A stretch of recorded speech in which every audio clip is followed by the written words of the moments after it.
Assalamualaikum warahmatullahi wabarakatuh. Kenalkan, nama saya Muhammad Kafid Alam Abdullah, NIM 202111347. Saya akan mereview salah satu jurnal di UIN Makassar, tepatnya di Alauddin Makassar, berjudul Pertimbangan Hakim dalam Penyelesaian Sengketa Harta Waris Antara Saudara Kandung. Hukum waris itu merupakan salah satu berbagai hukum yang mengatur hubungan antar masyarakat. Nah, kalau kita di Indonesia, Indonesia itu merupakan negara yang tidak terlepas dari hukum.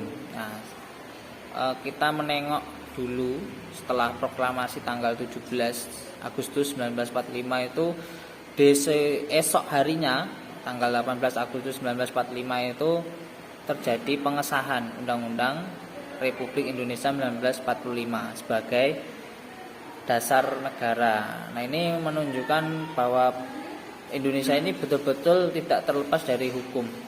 Nah, salah satu bentuk hukum yang diterapkan di Indonesia yaitu hukum Islam, termasuk hukum yang mengatur warisan tadi.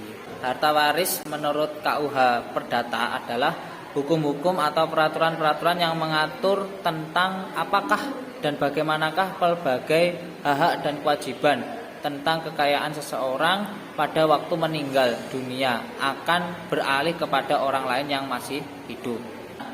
Sedangkan dalam hukum waris ini, baik itu dalam Islam maupun Barat maupun dalam adat, itu sama-sama mengatur tentang pembagian harta peninggalan dari seseorang yang meninggal dunia.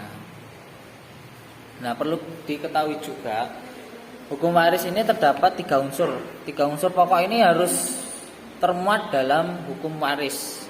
Yang pertama yaitu pewaris, yang kedua harta peninggalan, yang ketiga yaitu ahli waris. Adapun pengertian dari pewaris, saya merujuk ke KHI yaitu pasal 7171. Pewaris ialah orang yang pada saat meninggal berdasarkan putusan pengadilan beragama Islam meninggalkan ahli waris dan harta peninggalan. Sedangkan pengertian dari harta peninggalan yaitu harta yang ditinggalkan oleh pewaris, baik yang berupa harta benda yang menjadi hak miliknya maupun hak-haknya. Yang ketiga, pengertian dari ahli waris.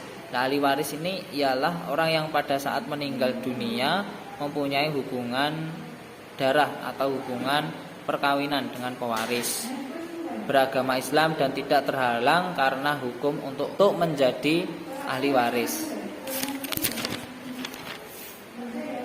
Teman-teman, ternyata ketika dalam menyelesaikan sengketa harta waris, putusan dari hakim itu harus punya dasar. Nah, dasar pertimbangan itu untuk dijadikan hakim dalam menyelesaikan sengketa harta waris.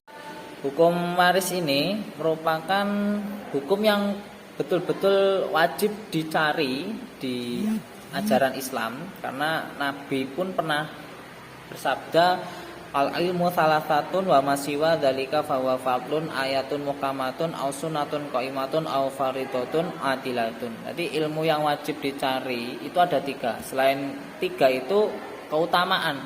Nah, keutamaan itu di setiap hambanya Allah itu pasti berbeda-beda. Akan tetapi dari kemampuan yang berbeda-beda itu harus berkewajiban untuk mencari tiga ilmu ini, yaitu ayatun muhkamatun Al-Quran, yang kedua au sunnatun qaimatun sunnah atau al-hadis, yang ketiga au faridatun adilatun ilmu pembagi waris yang adil. Nah, kembali ke mereview jurnal tadi, yaitu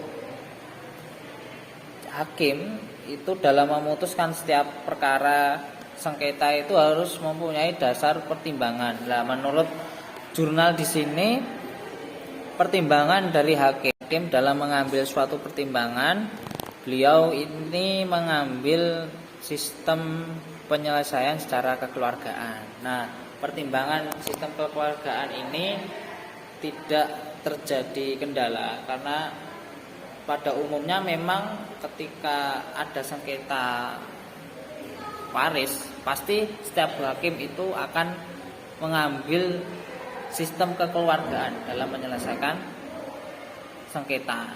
Nah, sistem kekeluargaan itulah dijadikan sebagai dasar pertimbangan dari hakim untuk memutuskan suatu perselisihan. Nah, di jurnal ini salah satu yang dianalisis menurut jurnal ini dari keluarga Babang, dari keluarga Babang dan Ibu Ngai. Dan beliau itu mempunyai 5 orang anak yang bernama Jawaria, Sirwa, Rukiah, dan Nurdin dan Sumiati. Nah, saudara-saudara ini terjadi sengketa dalam harta waris. Karena yang dipermasalahkan ketika beliau bapak sudah wafat, kemudian dibagi ahli warisnya, kemudian ibu menyusul, kemudian wafat, kemudian dibagi warisnya. Nah, ketika semua sudah mendapatkan bagi warisnya, akan tetapi dari 5 saudara tadi ada yang dipermasalahkan. Nah, yang dipermasalahkan itu salah satu harta peninggalan orang tua mereka, yaitu sebidang tanah. Nah, yang dijadikan sengketa harta waris sama saudara ini yaitu sebidang tanah yang luasnya itu 1.900 meter persegi. Nah, sebidang tanah itu dikuasai anak yang nomor 4, yaitu Nurdin. Nah, Nurdin ini digugat saudaranya, saudara kakak pertama, kakak kedua, kakak 3, dan adiknya yang kelima.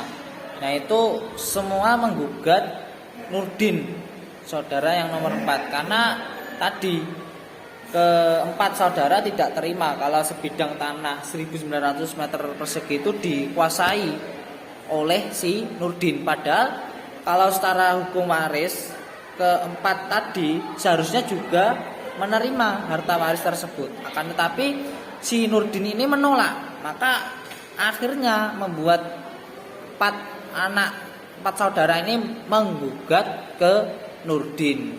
Maka Nurdin ini sebagai tergugat. Nah, ini cukup menarik juga ketika proses persidangan. Nah, setelah pembacaan gugatan, maka ini kesempatan penggugat, kesempatan berikutnya diberikan terhadap tergugat untuk menjawab gugatan penggugat. Nah, jawaban tergugat ini sedapat mungkin itu menjawab seluruh dalil-dalil gugatan yang diajukan penggugat dalam gugatannya. Nah, dalam proses pemeriksaan yang sedang berlangsung tadi, tergugat mengajukan gugatan rekonvensi. Nah, sebelum mempertimbangkan mengenai gugatan rekonvensi ini, terlebih dahulu majelis hakim atau ketua hakim itu mempertimbangkan legalitas formil kuasa penggugat rekonvensi. Nah, ternyata di dalam surat kuasa penerima kuasa hanya berhak mengajukan jawaban dan duplik tanpa menyebutkan hak penerima kuasa untuk mengajukan gugatan rekonvensi. Maka dari itu gugatan rekonvensi tadi ditolak oleh hakim. Karena apa? Karena surat kuasa penerima kuasa itu hanya berhak mengajukan jawaban dan duplik.